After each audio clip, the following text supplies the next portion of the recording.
पहला निर्णय है ई वेस्ट पार्क से संबंधित। पूरे देश में जैसे जैसे टेक्नोलॉजी आगे बढ़ रही है, इलेक्ट्रॉनिक यूजेस, इलेक्ट्रॉनिक गैजेट्स, इन सब का यूज़ आगे बढ़ रहा है, वैसे वैसे ई वेस्ट एक बहुत बड़ी समस्या है। और देश भर में अभी कोई बहुत साइंटिफिक तरीके से ई वेस्ट के मैनेजमेंट के लिए कोई इस तरह का सिस्टम नहीं बनाया गया है। तो दिल्ली सरकार ने आज निर्णय लिया है कि देश का पहला अपनी तरह का E waste management eco park Delhi में बनाएगी और इसमें साइंटिफिक और एनवायरमेंटल तरीके से जो भी ई वेस्ट है उसकी डिसमेंटलिंग का, उसकी रिफर्बिशिंग का, उसकी रिसाइकलिंग का और उसके जो भी मटेरियल होंगे वेस्ट में उपलब्ध उससे रीमैन्युफैक्चरिंग का काम किया जाएगा। तो इससे बहुत एक बड़ी राहत मिलेगी। अभी भी दिल्ली में और देश भर में ऐसा नहीं है कि इलेक्ट्रॉनिक गैजेट्स या जो भी ई वेस्ट है उसकी मैनेजमेंट पर कुछ नहीं हो रहा है, लेकिन वो बहुत इनफॉर्मली हो रहा है। हर जगह मशरूमिंग ऑफ इलीगल एक्टिविटीज़ या इनफॉर्मल तरीके से बिजनेसमैन अपने अपने लेवल पे कर रहे हैं। और ये भी सुनने में आता है कि जब वो प्रोसेसेस होती हैं तो उसमें देश भर के कई हिस्सों में कि ई वेस्ट मैनेजमेंट की फ़लानी फैक्ट्री में आग लग गई या कहीं कोई कबाड़ खाना था उसमें कुछ ऐसा हो गया। तो उस सब को ध्यान में रखते हुए बहुत साइंटिफिक तरीके से, इकोनॉमिकली साइंटिफिक तरीके से, एनवायरमेंटली साइंटिफिक और सेफ तरीके से जो दुनिया में ई वेस्ट पार्क हैं उनके मॉडल्स को स्टडी किया गया है और उसके बेस पर एक 20 एकड़ की ज़मीन में फैला हुआ पार्क बनाया जाएगा। दिल्ली में लगभग 2 लाख टन कचरा जो है, ई कचरा, हर साल प्रोड्यूस होता है।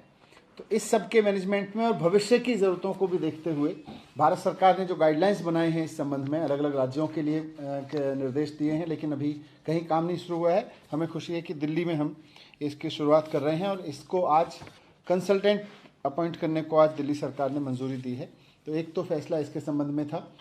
दूसरा फैसला दिल्ली में टूरिज़्म के डेवलपमेंट, टूरिज़्म का इकोसिस्टम को आगे बढ़ाने और इंक्लूसिव ग्रोथ थ्रू टूरिज़्म को लेके एक बहुत महत्वपूर्ण फैसला है, जिसमें पूरे के पूरे टूरिज़्म सेक्टर को इंक्लूसिव ग्रोथ के लिए कैसे यूज़ किया जा सकता है, इसको लेके दिल्ली सरकार ने दिल्ली फिल्म पॉलिसी बनाई है। तो आज कैबिनेट ने दिल्ली फिल्म पॉलिसी 2022 को मंजूरी दी है। इस पॉलिसी की कुछ खास बातें हैं, मैं आपके सामने रख रहा हूँ। ये अपने आप में एक बहुत एक्सट्रीमली प्रोग्रेसिव पॉलिसी है जो हमारी टीम्स ने मिलकर पूरी रिसर्च करके देश और विदेश की जितनी भी फिल्म प्रमोशन पॉलिसीज़ हैं, टूरिज़्म पॉलिसीज़ हैं, फिल्म और टूरिज़्म के प्रमोशन को किस तरह से ब्लेंडेड करके यूज़ किया गया है ताकि वहाँ जॉब्स बढ़ें, ताकि इकोनॉमी में योगदान दें और ताकि एक लोगों के मन में प्राइड भी पैदा हो और पैरेलल इकोनॉमी में सपोर्ट हो। दुनिया में बहुत अच्छे अच्छे मॉडल्स हैं, उनको भी स्टडी किया गया। देश की फिल्म पॉलिसीज़, देश की फिल्म प्रमोशन पॉलिसीज़ को भी स्टडी किया गया और उसको सबको करके दिल्ली के आधार पर दिल्ली फिल्म पॉलिसी 2022 को आज कैबिनेट ने मंजूरी दी है। इसमें इसका सबसे इम्पोर्टेंट विज़न, तो जैसा मैंने कहा कि सिर्फ और सिर्फ ये फिल्म प्रमोशन पॉलिसी नहीं है, ये अपने आप में सिनेमा वर्ल्ड को साथ लाके hotel industry, restaurant industry, hospitality की इंडस्ट्री, आर्टिस्ट्स, टूरिज्म से रिलेटेड और जो इंडस्ट्रीज़ हैं, ट्रांसपोर्ट इंडस्ट्रीज़ हैं, बसेस हैं, कैब्स हैं और बहुत फिल्म इंडस्ट्री से जुड़े हुए स्किल, सेमी स्किल जॉब्स हैं, उनकी ट्रेनिंग्स हैं, इन सब की एक इंक्लूसिव पॉलिसी है। तो इसमें कोई एक वो नहीं है और इस सबको मिला के एक टूरिज्म के थ्रू ग्रोथ का एक रास्ता बनाया गया है। इससे नए जॉब्स भी क्रिएट होंगे, इससे इकोनॉमी भी आगे बढ़ेगी, इससे नए सेक्टर्स भी आगे खुलेंगे। इसका अगर मैं ऑब्जेक्टिव आपके सामने रखूं तो इसके 4 ब्रॉडर ऑब्जेक्टिव हैं। सबसे पहले तो दिल्ली में रहने वाले हर व्यक्ति को दिल्ली से कैसे एसोसिएट करें, फिल्मों के माध्यम से, डॉक्यूमेंट्रीज के माध्यम से हर आदमी अपने दिल्ली पे प्राउड महसूस कर सके, ये पॉलिसी इस बात को ध्यान में रखती है। दूसरा, दिल्ली की ब्रांडिंग हो, जो भी फिल्में बन रही हैं नेशनल इंटरनेशनल लेवल पर, उसमें दिल्ली एक फिल्म शूटिंग लोकेशन के ब्रांड के रूप में सामने आए, उसको हमने ध्यान में रखा है। तीसरा, जो हर एक एजेंसी है, इंडियन फिल्म इंडस्ट्री से लेके इंटरनेशनल लेवल तक की जो फिल्म इंडस्ट्री है, उसमें ख़ासतौर से डिफरेंट लैंग्वेजेस की इंडिया में फिल्म इंडस्ट्री है, उसके चाहने वालों की एक नई, मतलब फिल्म्स भी प्रमोट हो, ऐसा नहीं है कि खाली जॉब्स की बात हो, फिल्म्स भी प्रमोट हो, आर्ट एंड कल्चर प्रमोट हो, और इंक्लूसिव ग्रोथ, जैसा मैंने पहले अपने विजन में बताया कि सेमी स्किल्ड जॉब्स नए क्रिएट हों, अधिक से अधिक लोगों के लिए जॉब्स क्रिएट हों और इकोनॉमी में आगे बढ़ाए। तो इस तरह का एक इंक्लूसिव ग्रोथ, और सिर्फ फिल्म सेक्टर का नहीं, फिल्म इंडस्ट्री का नहीं, बल्कि टूरिज्म इंडस्ट्री से जुड़े हुए जितने भी फील्ड्स हैं उन सब की ग्रोथ को लेके साथ चले, इसको विज़न में लेके चल रहे हैं। फिल्म पॉलिसी क्या कहती है? ये नई फिल्म पॉलिसी जो सरकार ने लागू की है, मंजूरी दी है इसको, इसमें सबसे पहला इम्पॉर्टेंट फैक्टर है इंस्टीट्यूशनल सिस्टम्स को ठीक करना। अभी तक देश भर में, दुनिया भर में, दिल्ली में अगर किसी को फिल्म शूटिंग करनी होती है तो वो अलग अलग एजेंसीज़ को अप्लाई करता है। उसको अगर एक ही व्यक्ति को 3 डिफरेंट लोकेशंस पे फिल्म शूट करनी है तो पहले उसको ओनरशिप ढूंढनी पड़ेगी, गार्डन ऑफ 5 सेंसेस किसके पास है, फलानी रोड किसके पास है, फलाना पार्क या सिग्नेचर ब्रिज किसके पास है, उसको ढूंढना पड़ता है। फिर उन जगह अप्लाई करेगा, फिर उन जगह उसको फॉलो करने के लिए टीम्स लगानी पड़ती हैं। तो ये सब को ख़त्म करती है एक बहुत शानदार इंस्टीट्यूशनल मैकेनिज्म ये फिल्म पॉलिसी लेके आई है। Complete single window online clearance, कहीं किसी को कोई एक एप्लीकेशन डालने की ज़रूरत नहीं है, कहीं किसी को किसी दफ्तर को विजिट करने की ज़रूरत नहीं है, कहीं किसी को कोई धक्के खाने की ज़रूरत नहीं है। ई पेमेंट होगा, ई एप्लीकेशंस होंगी और 15 दिन के अंदर अंदर सारे अप्रूवल्स दिए जाएंगे। और इसमें हमारा टूरिज्म डिपार्टमेंट भारत सरकार की ओर से इसमें पहले से नोडल एजेंसी के रूप में दिया गया था। तो अगर कहीं कोई एजेंसी डिले करती है या कोई कारण बताती है तो बहुत ट्रांसपेरेंट तरीके से उसको बताना होगा। तो इसकी हम एक ई पोर्टल इसके लिए लेके आ रहे हैं, ई फिल्म क्लियरेंस के नाम से। ई फिल्म क्लियरेंस में दिल्ली की करीब 25 से ज़्यादा एजेंसीज़ को एक साथ लाया गया है, और ये मोरलेस वही एजेंसीज़ हैं जिनको एक फिल्म शूटिंग करने वाले लोग, एक फिल्म डायरेक्टर प्रोड्यूसर को ज़रूरत पड़ती है शूट करने के लिए, इनके पास भागने के लिए। तो अब किसी को अलग अलग नहीं भागना पड़ेगा। 25 से ज़्यादा एजेंसीज़ को सिंगल विंडो, ई पेमेंट, ई क्लियरेंसेस, और कहीं including Delhi police, including DDA, सारी एजेंसीज़, दिल्ली सरकार की सारी एजेंसीज जितनी भी हैं, मल्टी लेयर एजेंसीज़ हैं, सब की सब, और 15 दिन के अंदर अंदर सबको इसमें जारी करना होगा परमिशन। तो किसी भी फिल्म प्रोड्यूसर के लिए दिल्ली में सबसे बड़ी समस्या ये रहती थी कि अलग अलग एजेंसीज़ के पास कैसे भागेगा। तो इसमें सारी एजेंसीज़ को साथ लेके ये पॉलिसी बनाई गई है और सबकी सहमति से बनाई गई है। दूसरा, इसमें पॉलिसी लेवल इंटरवेंशन है। एक तो मैंने कहा इंस्टीट्यूशनल ऑफर है, इंस्टीट्यूशनल फ्रेमवर्क ऑफर करती है। दूसरा, पॉलिसी लेवल का एक फ्रेमवर्क ऑफर करती है जो बहुत प्रोग्रेसिव है, जिसमें हमने काफ़ी इंटरनेशनल मॉडल्स को स्टडी किया है। हमने दुनिया भर के फिल्म लोकेशंस में शूट होते हैं, वहाँ किस तरह से डायरेक्टर्स, प्रोड्यूसर को अट्रैक्ट करने के लिए, उसको फिल्म ब्रांडिंग के लिए उन्होंने कैसे यूज़ किया। तो इस पर हमने कोई भी दिल्ली में जो फिल्म बनेगी, दिल्ली में जो फिल्म शूट होगी, उसको हम सरकार की ओर से सब्सिडी दे सकते हैं उसके खर्चों में, और उसके टोटल कॉस्ट जो उसकी लो लेवल की मैं अभी डिटेल बताऊंगा, पर लगभग 3 करोड़ तक की उसको सब्सिडी दी जा सकती है फिल्म प्रोडक्शन के लिए। उसके लेकिन डिटेल्स होंगे कि किस आधार पे दी जाएगी और कैसे दी जाएगी। तो कोई फिल्म अगर शूट हुई दिल्ली में तो वो कितने दिन शूट हुई, नंबर ऑफ शूटिंग कितने थे दिल्ली में, लोकेशंस जो है उनकी कंटेंट और ब्रांडिंग। ऐसा नहीं है कि किसी रेस्टोरेंट में बैठे तो अंदर रेस्टोरेंट का शॉट दिखा दिया। दिल्ली की ब्रांडिंग कैसे हो रही है, दिल्ली की लोकेशंस का कंटेंट कैसे दिखाया जा रहा है, उसमें दिल्ली कैसे एस्टेब्लिश हो रही है, कितनी देर तक पूरी फिल्म में दिल्ली एस्टेब्लिश हो रही है, इसको लेके उसके पॉइंट्स होंगे। तीसरा है local artist, support staff, skilled crew जो काम करेगा। बड़े बड़े आर्टिस्ट तो निश्चित रूप से जहाँ देश में वो रहते हैं, वो चाहे कोलकाता में हो, चेन्नई में हो, या मुंबई में हो, या दिल्ली में हो, जहाँ भी रहते हैं, लेकिन जो लोकल आर्टिस्ट हैं, सपोर्ट स्टाफ है, स्किल्ड क्रूज हैं दिल्ली के, उनको कितना उसमें इस्तेमाल किया गया है, उनके लेवल पर कितना खर्चा यहाँ पे किया गया है, और पूरी फिल्म के प्री प्रोडक्शन, पोस्ट प्रोडक्शन में दिल्ली में एक्चुअली कितना खर्चा किया गया है। तो इसको देखते हुए फिल्म को पॉइंट्स दिए जाएंगे और उसके बेस पर किसी फिल्म को सब्सिडी दी जाएगी।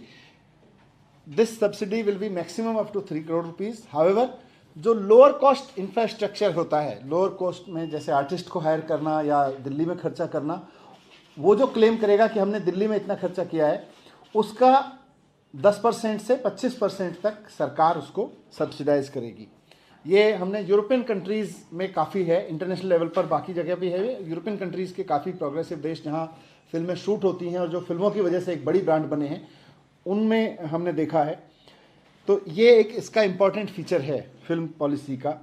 दूसरा, ये भी देखा जाएगा कि जो फिल्म प्रोड्यूसर्स हैं, हम चाहते हैं कि नए फिल्म प्रोड्यूसर्स भी आएँ, जो लोग दिल्ली में शूट करते रहे हैं वो भी आएँ, लेकिन साथ साथ जिन्होंने अभी तक दिल्ली में फिल्में नहीं बनाई हैं वो लोग भी दिल्ली में शूट करने के लिए आए। तो उसके आधार पे भी उनको पॉइंट्स दिए जाएंगे। इंटरनेशनल लोकेशंस में दिल्ली को हम आगे लेके आना चाहते हैं और दिल्ली के देश के, दुनिया के बहुत सारे शहरों के साथ में सिस्टर सिटी एग्रीमेंट्स हैं, जैसे मॉस्को के साथ था, जापान के कुछ शहरों के साथ हैं, जर्मनी के शहरों के साथ हैं, इस तरह से कई शहरों के साथ में हैं। तो उनके साथ में भी वहाँ के जो फिल्म प्रोड्यूसर्स हैं उनके लिए भी एक्स्ट्रा पॉइंट्स दिए जाएंगे। तो इसके लिए, इस पूरे सब्सिडी के लिए और इन पॉइंट्स के आधार पर फिल्म्स को सपोर्ट करने के लिए 50 करोड़ रुपए का दिल्ली फिल्म फंड एस्टेब्लिश किया जाएगा, जो फिल्म प्रोड्यूसर्स को सपोर्ट करने के लिए होगा। दूसरा, एक दिल्ली फिल्म कार्ड, दुनिया भर में ये बहुत पॉपुलर कॉन्सेप्ट है फिल्म शूटिंग लोकेशंस के लिए। एक दिल्ली फिल्म कार्ड प्रोड्यूसर्स के लिए जारी किया जाएगा। इस कार्ड को 1 लाख रुपए में होगा, लेकिन इसकी सबसे बड़ी खास बात ये होगी कि जो प्रोड्यूसर्स रेगुलर दिल्ली में शूट करते हैं या करना चाहते हैं, हम दिल्ली के बहुत सारे टूरिज्म इंडस्ट्री के लोगों को, होटल हॉस्पिटलिटी इंडस्ट्री के लोगों को अपने टूरिज्म डिपार्टमेंट के साथ एम्पेनल करेंगे। और इस कार्ड को, जो लोग इस कार्ड के ज़रिए दिल्ली में शूट करने की फैसिलिटी अवेल करना चाहेंगे, उनको हम डिस्काउंट्स दिलवाएंगे।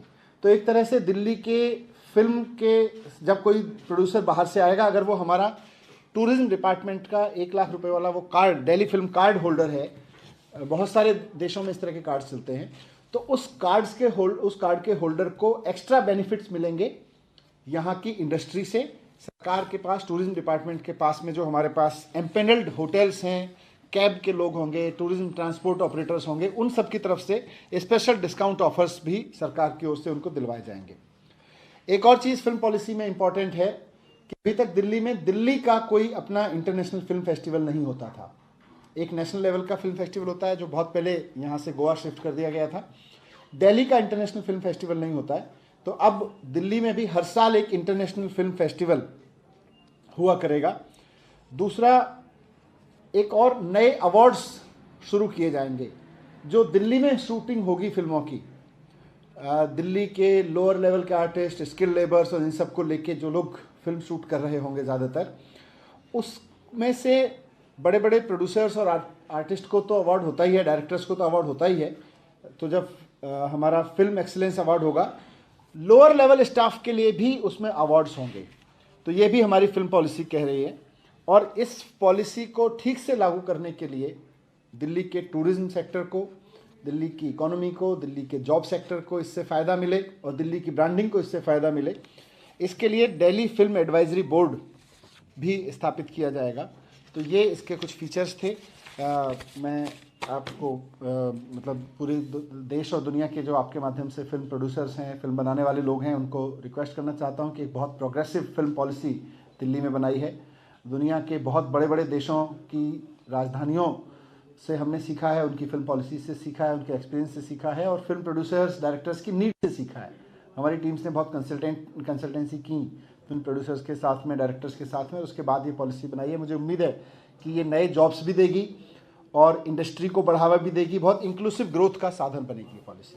Thank you. 50 करोड़ आपने बताया इस पूरे फिल्म के लिए, 1 साल के लिए। हाँ, 1 साल का 50 करोड़ का। सर, एक मुस्तफाबाद का मामला है, पहले फिल्म पॉलिसी पे बात कर लो और कुछ।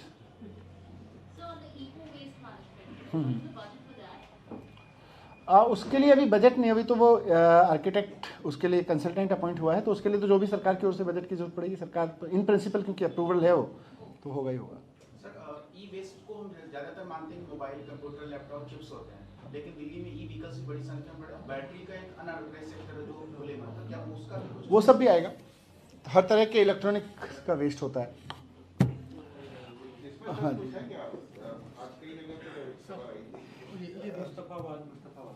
उसमें पहले से कल बताया भी था कि एक अच्छा दिल्ली में सारे स्कूल्स में दिल्ली के सारे बच्चे बच्चियों को पढ़ाने के लिए बहुत अच्छी शानदार व्यवस्था चल रही है।